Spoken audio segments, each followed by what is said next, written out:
Here is the three-step meeting process in vetting COIs.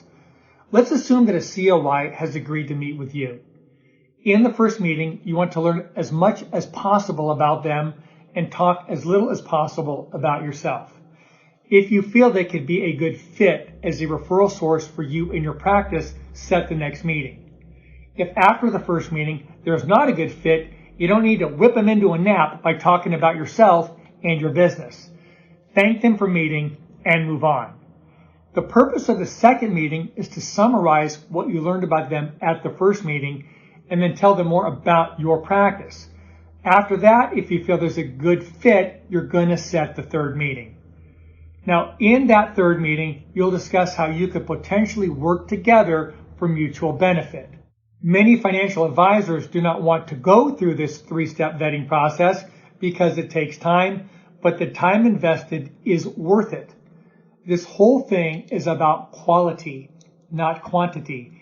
It is better to be all things to a select few than a little bit to everybody, but really nothing to anybody.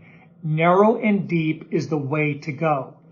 We've worked with over 20,000 financial advisors and have gained their best practices, and here are some example questions you can ask the COI in that first meeting. Tell me about your practice. Tell me about your background. How do you get clients? What is your ideal client profile? How have you worked with other financial advisors in the past? How do you think we could work together to add value to our mutual clients?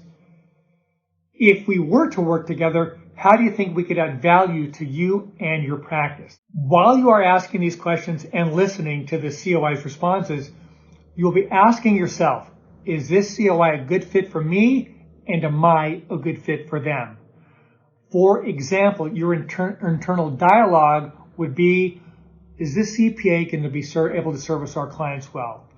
Do they have the type of clients I seek? Are they going to be open to ongoing contact? Would they be enjoyable to work with? Does this COI understand reciprocity? If you are unable to answer yes to these 5 questions, the COI may not be a good fit. Remember, it is far more about quality than quantity, so fit really matters. Your goal is to have a small group of professionals to work with. So in summary, when vetting potential COIs, stick with the 3-step process. The benefit to you is that you will develop the right relationships with COIs that are a good fit for you over the long haul. So what to do now? At your next meeting with the COI, use the 7 questions to see if there is a good fit. The time is now.